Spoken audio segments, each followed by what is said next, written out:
A prison guard pleads guilty to a string of offences after something fishy was found in her knickers. Racism finds new bounds as white-on-white racism is now a thing in Wales. Devon and Cornwall police abuse of power failure over gay nightclub licensing. And something to please the bootlickers. This and more coming up. Don't forget, these reports are generally Monday to Friday. Please remember to subscribe and hit that bell so you don't miss any future uploads. And if you do appreciate the work I do, please consider joining the channel Patreon for as little as just £3 a month to help me continue providing this content. Hello ladies, gentlemen, boys, girls, innies, outies, and in betweeners. My name's Dan and welcome back to another PAP Reports. It's Tuesday, the 1st of September 2020. 27-year-old Erlestoke prison guard Hannah Graves, or rather 27-year-old ex-Erlestoke prison guard Hannah Graves, pleaded guilty at Salisbury Crown Court on Friday the 28th of August to a string of drug offences. Graves from Gloucester was found out after a prison received intelligence that she had been smuggling items into the prison.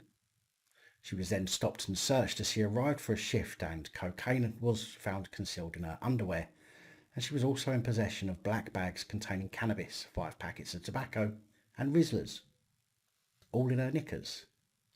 She must have had some bucket to hide all that. A SIM card and tobacco were also discovered after a search of a cell of an inmate who Graves was suspected of having inappropriate relations with and smuggling drugs in on behalf of. Detective Sergeant Gary Epps from the crime targeting team said there is simply no tolerance for this behaviour shown by Graves in this case.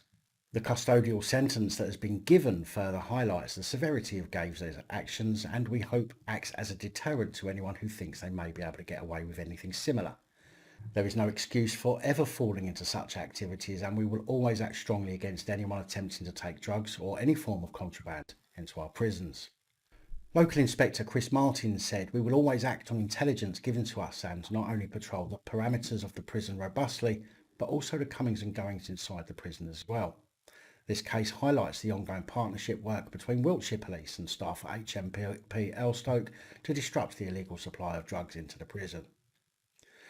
Graves was handed a 3-year prison sentence, not suspended, and ordered to pay a victim surcharge of £170. The IOPC have taken control of an investigation originally being internally investigated by Manchester Police. After initially referring the matter to the IOPC, an investigation was being carried out locally by the force's own professional standards branch. However, the IOPC has now revealed that after fresh allegations, it has decided to manage the inquiry itself. The investigation is in relation to counterfeit clothing that was allegedly being worn by police working in Coventry, with other allegations that counterfeit clothing was donated to charities. The original referral in November 2019 saw 22 police employees placed on restricted duties. That number has said to have been increased by 1. Which in itself is a disgrace, as 22 police employees have ultimately been getting paid without being able to do their job for 9 months. In a statement, the IOPC said a managed Greater Manchester Police investigation into allegations of acquisition and misuse of counterfeit goods is progressing well. A meeting between GMP investigators and the IOPC was recently held to discuss the progress of the investigation. Any decisions on the findings and outcomes will be made at the end of the investigation. Following the referral from Greater Manchester Police in November 2019, we assessed the information provided and decided this should be investigated locally by the force. After further allegations were referred, we later decided to manage the investigation to provide independent oversight over this serious matter. In a statement issued on Friday the 28th of August, Greater Manchester Police said, in November 2019 we referred an investigation to the Independent Office for Police Conduct concerning a serious allegation involving the management of counterfeit goods by officers. The investigation is being conducted by Greater Manchester Police's Professional Standards Branch as an IOPC managed investigation to provide independent oversight. 23 officers remain on restricted duties whilst inquiries continue. It's understood that the action to put so many police employees on restricted duties has had an impact on the operational capability of 2 teams within the City of Manchester North District, the Cheetham Hill and Crumpsall Neighbourhood Team and the Intelligence Development Team. No shit. 23 constables not able to do their job. Of course it's going to have a knock-on effect. White on white racism is apparently now a thing. Or at least I think it is. I'll probably get called racist for this assumption, however. 66-year-old Ellen Jones, a nice unmistakably Welsh name, and her neighbour, Ben McLean, a nice unmistakably Scottish Gaelic name, have been neighbours for 5 years in Carno, Powys, but over the past 3 of those 5 years they have been in conflict over a parking dispute. Well, recently, Wales, who was allegedly drunk at the time, got into a heated dispute with, sounds Scottish but is in fact English, and in a rage told him, "Go back to where you came from, you dirty immigrant." Mr. McLean said he found the remarks offensive and it caused his wife to become anxious, and it was alleged that Jones had previously shouted about foreigners coming into this country moving into our houses. Mr. McLean said, "I'm worried about the effect on the children who are already scared of her. I dread coming home from work in case she's at the door. We shouldn't have to live like that."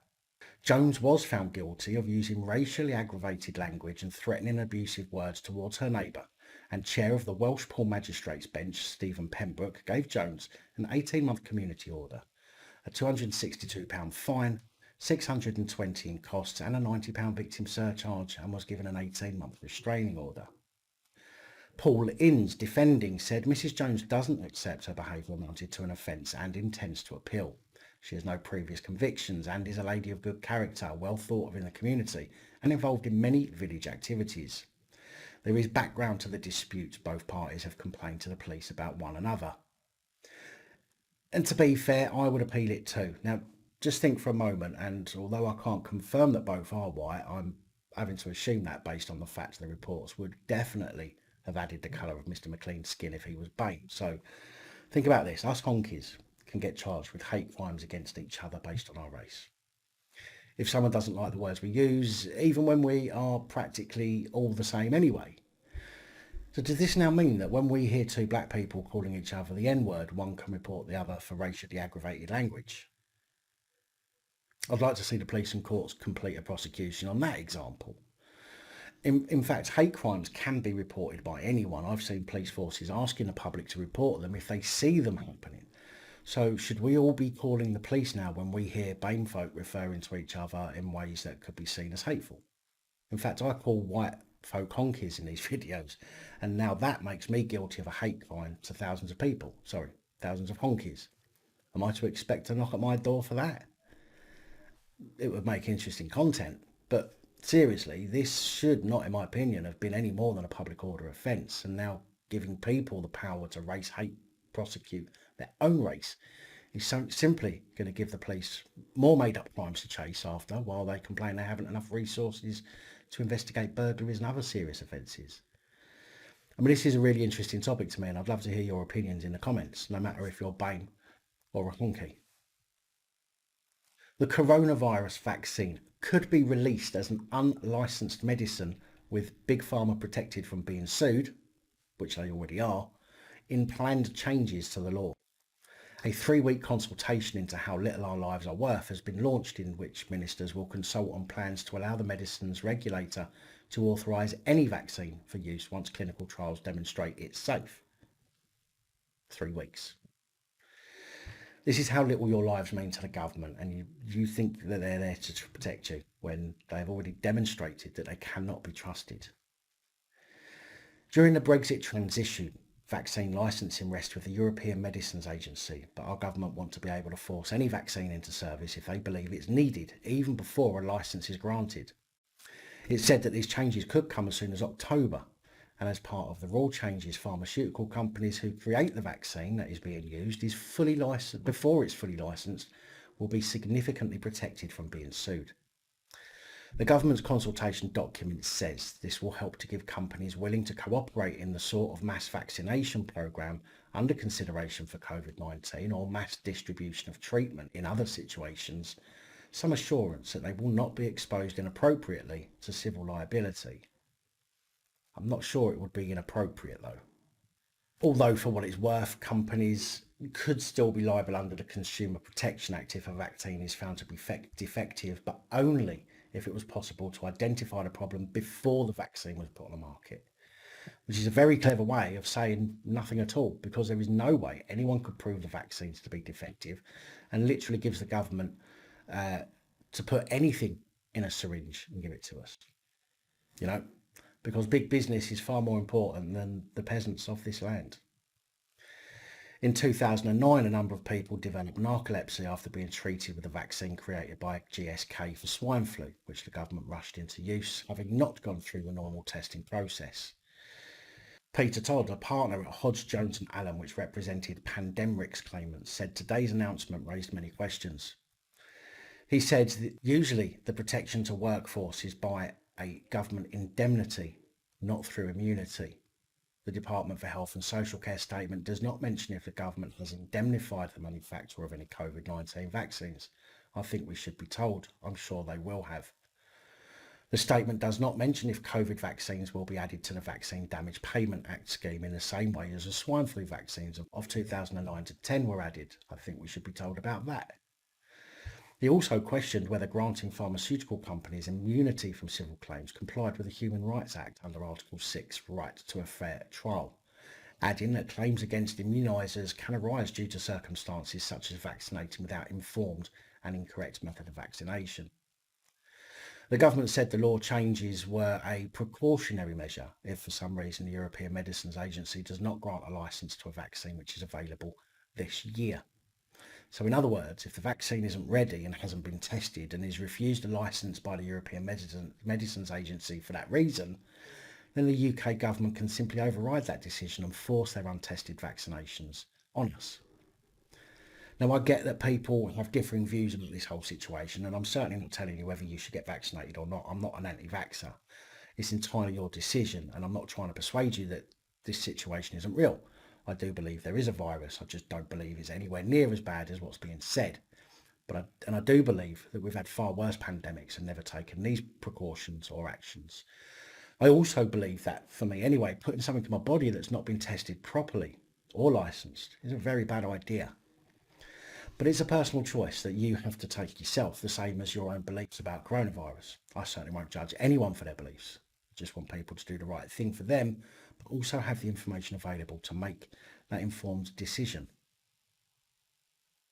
Devon and Cornwall police have had a case against nightclub OMG in Plymouth thrown out of an emergency licensing review, with the City Council effectively rejecting the police case against the venue, with barrister Sarah Clover, one of the country's leading experts on licensing laws, branding the force's approach as heavy-handed and unnecessarily aggressive.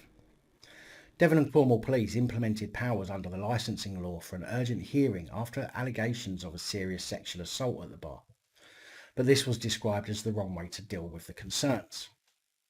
Sarah Clover described the force's approach as heavy-handed and unnecessarily aggressive, saying that their handling of the case appeared out of line with government advice for licensing authorities to be sympathetic towards businesses recovering from the COVID shutdown. The police said they had disagreed that they had been heavy-handed, and as the protection of the public and workers in the nighttime economy was paramount.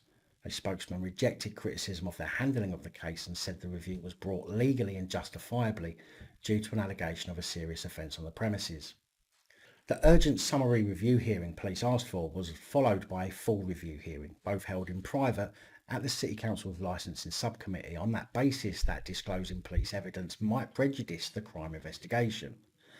At the first hearing, the subcommittee added an extra temporary licence condition for door supervisors to be on each of the bar's 2 floors from 11 p.m. till closing. The full review hearing then took place on Tuesday, August the 18th, including evidence from the police and on behalf of the bar. The subcommittee decided to add an extra licence condition requiring all staff to be trained in relevant procedures and safety, with a 6-month refresher on licence conditions and policies. After the hearing, Ms Clover questioned a delay of almost 2 weeks between the alleged offence and the start of the police action against OMG, using a process designed to deal with urgent issues. Ms Clover said any issues should have been resolved with a voluntary variation of licence conditions agreed between the licence holder and police, which was the view of the subcommittee. She said whatever the issue was, or they thought they had identified, summary review was a sledgehammer. Obviously the committee agreed with that because of the way they responded with both of our decisions. Ms Clover said in a statement that the full hearing, the police proposed a list of 32 extra conditions to be attached to the licence, including 14 on staff training. In the end, the subcommittee added a single condition. She said it concluded that the conditions suggested by the police were not necessary and the review was the wrong place to revise the full premises licence conditions. The subcommittee said it would expect the police and the premise licence holder to meet separately to agree any changes. Ms Clover said the committee imposed one single condition requiring staff to be given training and refresher training in accordance with the licensee's policies. The licensee's case was squarely and robustly presented on the basis that the police had been heavy-handed and unnecessarily aggressive in their approach, damaging the business and also the important partnership, working and trust between the licensee and the police. Effectively, the committee rejected the police case both at summary and full review. Matthew Corson, Bristol-based owner of the OMG group of LGBT plus bars, said in his opinion the committee's decision showed the action had been wrongly brought against the bar. He said, "We are very pleased the committee saw through what I believe to be an abuse of police power and imposed a single condition about staff training, which is already covered by our existing training policies." Nice try, Plod. The Metropolitan Police could have just realised that the public's value on freedom is worth far more than they can fine us. With new changes to legislation in England which came into effect on Friday and gives authorities the power to fine the organisers of so-called illegal gatherings £10,000, the chairman of the Metropolitan Police Federation, Ken Marsh, said that hitting illegal raves with £10,000 fines will mean absolutely nothing for enforcement in London. Speaking before the weekend, he said he knew legislation would only be helpful somewhere like a warehouse or field where an owner could be identified. It could be good for areas outside London, he said, but it means absolutely nothing to us here. People just set up a music box in the middle of the street and say it's not mine. It's utter nonsense. Raves are completely different to an unlicensed music event, which are a very difficult situation for my colleagues who are abused and harassed and show amazing bravery. We need clearer legislation. We need to be more forceful, clearing the area immediately, close the area down. The government need more forceful wording around groups of people gathering. This weekend has all the ingredients to be very, very stressful. Human rights barrister Adam Wagner suggested the legislation could extend beyond illegal raves and may effectively ban spontaneous protests, religious events or parties. He tweeted, "I hate to be the bearer of bad news, but if you're caught holding a kid's birthday party with more than 30 people not from the same household, you could be on the end of a £10,000 fine." That really seems to be the effect here, and I don't see what it has to do with raves. I think this would also apply to demonstrations, for example Black Lives Matter, if not organised by an organisation. So spontaneous protests are out. The Metropolitan Police said they've responded to more than 1,000 unlicensed events since the end of June. The new legislation, among a host of new legislations that have been hurriedly drafted over the past months, is called the Health Protection Coronavirus Restrictions on Holding of Gatherings and Amendment, England Regulations 2020. And as you can see from the name of this new legislation, and if you follow the channel, you'll probably remember other recent legislations which all seem to be affecting our rights as citizens more and more. And the problem is, when you push and push closer to the edge, all of a sudden, those who don't want to be pushed off the cliff will inevitably push back far harder than those pushing them. Now, just for a change, and to shut up some of those bootlickers, I thought I would throw a potential spanner in the works by talking about a possible good deed by the police.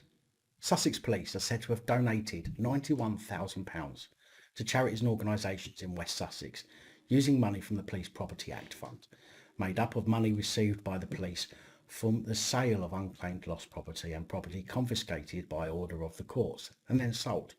Now, while I currently don't have a full list of the recipients, the Salvation Army, Carers West Sussex and Mind Out are three who are said to have benefited from the police's handouts. Other ways money is said to have been spent include purchasing PPE for staff and volunteers to enable them to carry out their key roles with increased safety measures, obtaining materials to allow organisations to make PPE equipment more available to NHS staff and key workers for free, for food and storage for food banks and similar organisations to allow them to help more vulnerable families and households who require it, for petrol to allow organisations to transport food and much needed supplies to food banks and those who are vulnerable during this time. For technical equipment to allow organisations who offer services to the community to continue offering support. So for that reason, and because so many of the damn idiot copsuckers simply don't bother to research what they're actually talking about when they come on here and give it all the big bollocks, let me say well done to Sussex Police for actually supporting the local community support services. I have yet to hear of any other police force that has done this, so I do think it deserved a mention. On Saturday, it was revealed that an NHS administrator, Louise Mooney, was terrorised by armed police, arrested, held in a Manchester police cell and questioned for 8 hours over the Manchester Arena bombings after police raided the wrong flat thinking it was suicide bombers Salam Abedi. Telling her story publicly for the first time, 37-year-old Louise said, "I was making tea and looked out and saw armed police with guns down below. I phoned my boyfriend, then heard a massive explosion. I rushed to the landing thinking terrorists must be inside the building, and it was then I saw 10 masked men looking like SAS soldiers storming in." So it was terrorists then. One pointed a big gun at my head and told me to get on the floor. They put it right against my head as I lay on the carpet. They cuffed me and walked me to a van in front of neighbours. I heard one officer telling someone I was a criminal. I said, "What are you talking about?" She was arrested, taken to a cell at Greater Manchester's Police Central Park headquarters and questioned for almost 8 hours before investigators realised they'd made a mistake. Louise was then released at 3 a.m. on May the 25th, but her flat was a crime scene and she later moved to Lincolnshire because she was haunted by what happened. A report on anti-terrorism legislation referred to Louise as Subject G, collateral damage, and being in the wrong place at the wrong time. And it wasn't exactly her in the wrong place at the wrong time now, was it? She was in her supposed safety of her home. And as for collateral damage, I would be surprised if she was called the same had she been shot. Imagine being called collateral damage after that. Louise said, "I'm still traumatised. I have nightmares about guns and people being shot. So I find it difficult being in big crowds as it makes me very anxious." Now, Louise was paid compensation for the ordeal, but said that she has never received an apology from the police for the trauma that she suffered. She said, "I know police are trying to keep us safe, but I do feel angry as no one has said sorry." Don't expect them to, Louise, because this is one of the problems that we have with the police. They constantly feel that they're above reproach. It's been said many times that if the police simply made genuine apologies for their mistakes, there may be some semblance of respect for that at least, but they don't. They treat everyone as lower class citizens who deserve no such consideration. Councils appear to have legal powers that most are failing to implement to the detriment of the local community, which could see them refuse to accept excessive amounts of migrants into their towns and cities. Coventry City Council says it was forced to use legal powers to prevent a number of asylum seekers arriving at Coventry Hotel last week after it was believed that 17 coaches containing illegal immigrants were set to arrive on Friday the 28th to fill up the Royal Court Hotel.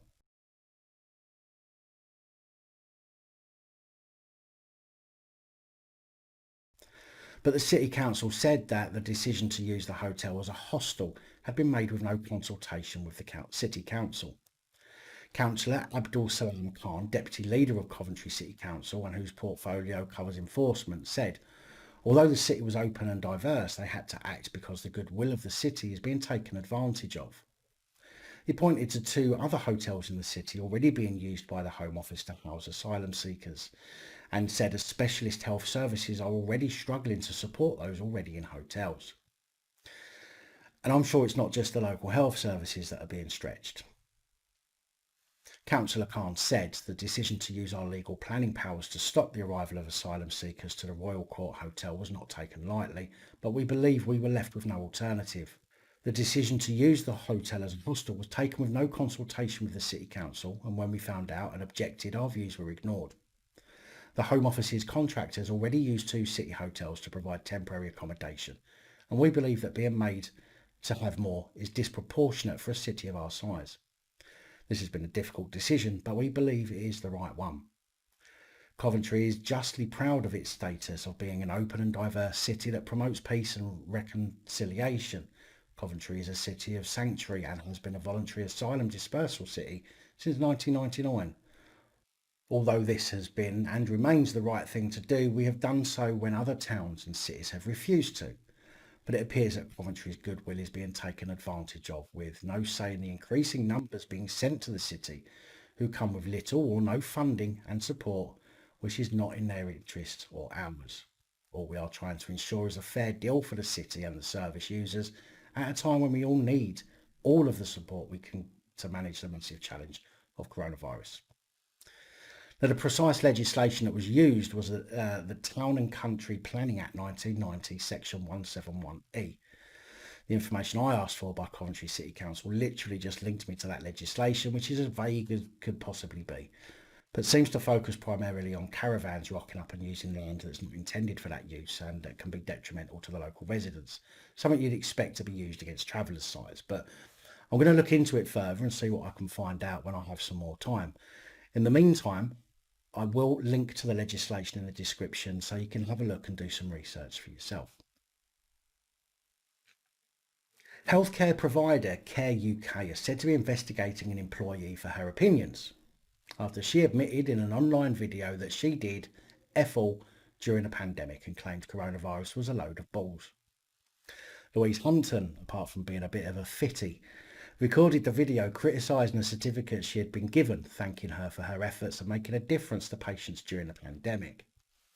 In response to which, on video, she said, "Hi, so I'm just in my car on the way to work and I thought I would show you my certificate of books. This is my certificate of books. And it says, this certificate, well, it says certificate at the top, and then it says this certificate certifies that Louise Hampton made a difference to patients' NHS COVID-19 response. Thank you. Signed 25th of June 2020 by Kevin Brown, the National IUC Director." Okay, and I also got a badge as well. It's somewhere in my bag, but I can't find it at the moment. Yeah, so I made such a difference to the NHS COVID response. It's my proof. I have my NHS badge there. I'm an NHS worker. I also have a smart card which GPs have to access the system and your details and shit like that. So yeah, I'm an actual NHS worker, and apparently I worked really hard during COVID. Did I bollocks? That's why it's a certificate of bollocks, because our service was dead. We weren't getting the calls. It was dead. COVID is a load of bollocks. So this is my certificate of bollocks for everyone to see. Okay? And I didn't clap for the NHS. I didn't clap for myself, because why would I clap for myself when I did f*** all? There you go. I'm on my way to work. Love you. Bye. now, whatever your thoughts and beliefs are, they are your thoughts and beliefs, and you have every right to have those thoughts and beliefs. We may disagree with people. We may find their thoughts and beliefs amazingly stupid. We might even agree with everything that they say. But my point is, we are individuals with individual thoughts and beliefs and opinions, and that's part of being human. Providing your thoughts and beliefs don't interfere with someone else's human rights, then it shouldn't be an issue, because we're all capable of ignoring what we don't want to hear. Louise said that the day after posting the video, she'd received so many messages of support from people, including NHS workers. A Care UK spokesperson told the Mail Online that we are aware of this video, which we consider to be materially inaccurate in a number of ways, and can confirm that a member of staff is subject to investigation. Investigated for their opinion. Like I said, providing someone's beliefs don't affect someone else's human rights, then there shouldn't be an issue. They said, "We expect all of our colleagues and services to support the work of the NHS in giving the public the right information and support during the pandemic." Which appears to be what Louise has been doing, otherwise she'd have been given a P45 and not a certificate. Again, no matter what someone's thoughts are about what they are doing, providing they are still doing the job, then what's the issue? Our call centres were in fact They continued, our call centres were in fact exceptionally busy, handling a peak of 400% more calls than usual. Our team showed huge commitment and dedication in delivering the service, and we have rightly thanked them for the efforts they have made.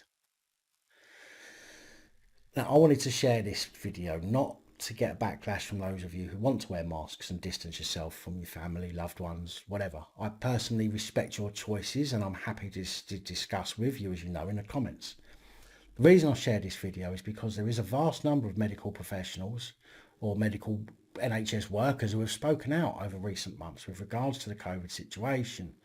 And while I personally do believe there is a virus, I can understand why people don't believe it, just as I can understand why others do. But to investigate someone for their beliefs, if it's not affecting their work or other people's human rights, is simply ridiculous. The reason I haven't said anything about breaking the law or committing a crime is because a thought cannot break the law or commit a crime, only if you act on those thoughts that are in a manner that breaches someone's human civil rights or causes them harm, loss or damage. Does it become a crime? And speaking out about your own individual beliefs is not and cannot be a crime and shouldn't need to be investigated. All Louise has done is expressed her own experience of the situation, which she has every right to do. Call me. More than 10,000 plod are too fat to do their jobs properly, so are on full pay whilst being on light duties, or, quote, restrictive and recuperative, unquote. A report on Saturday said that many of those fat bobbies are restricted to desk jobs such as filling in forms and answering phones, which is not a good idea, as sitting at a desk all day can double the risk of cardiovascular disease, heart attack, and increase your waist size even more, according to the NHS. With fat cops being able to work reduced hours, gradually increasing them until they're fit enough to get behind the steering wheel and sit down for hours a day. At the start of the financial year, it was said there were 10,466 unfit police on the payroll, which is up almost 3,500 from 2018. Vice Chairman of the Police Federation of England and Wales, Chi Donald, said, "These numbers show just how high the human cost of policing with such strained resources is. Officers do not take sick leave lightly." Assaults on police officers have been rising. There have also been cuts to officer numbers, and while promises of funding and more recruits are welcome, they have not yet taken effect. At the same time, demand placed on the police service has not decreased.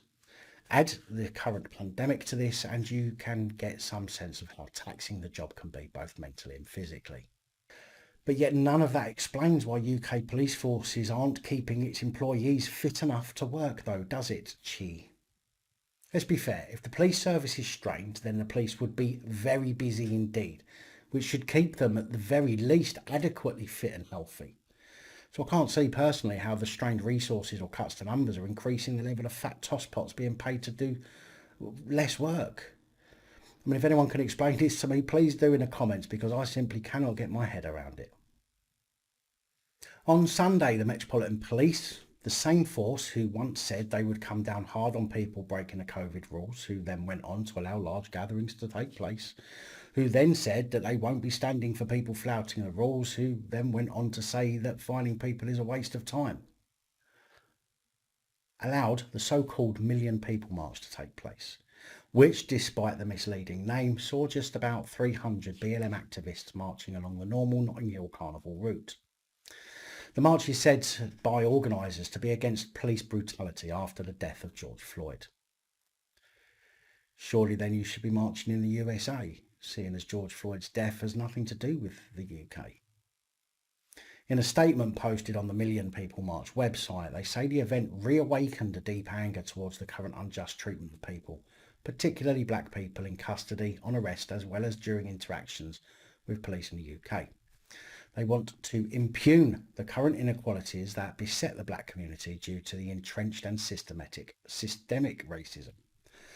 The march's main organiser, Ken Hines, was said to have been threatened by police with arrest and prosecution for organising the march, which, under the new legislation that came into force on Friday, could see organisers of large events which, under new legislation that came into force on Friday, could see organisers of large events fined £10,000. The Metropolitan Police advised people not to attend large gatherings for the protection of themselves and the wider public, adding that people may be at risk of committing a criminal offence, given that no more than 30 people may gather unless organised by certain groups like businesses and charities. The organisers of the march said it will be held socially distanced, but despite this, in the videos that I've seen, it appeared that very few, if any, were bothering to stick to that claim, which upon failing to socially distance is then the green light for the police to break it up under COVID legislation. But of course they didn't. One woman at the march on a microphone and speaker spoke to the crowd of people, saying that they're tired of being let down by Labour, Conservatives, Lib Dems and other political parties, and that they want their own political party that reflects the multicultural nation that we have become. Coming from a group of people that don't seem to actually want equality, but want to, what seems to me, get revenge for our ancestors' actions by being bestowed with more protection and powers than the rest of us. Now, I know that's not everyone. I fully understand that there are BAME folk out there who genuinely do want true equality, just as I do. But that isn't going to happen while people are still going on about our differences.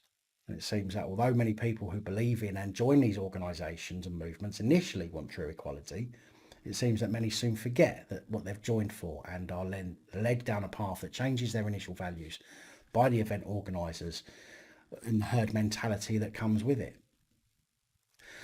I'm sure we'll hear soon enough if the police have fined anyone at the event for breaches of COVID restrictions or whether they were afraid to, which doesn't seem to have been the case at the anti-lockdown protest, seeing as Piers Corbyn, Jeremy Corbyn's brother, was fined £10,000 under the coronavirus regulations for organising a gathering of people.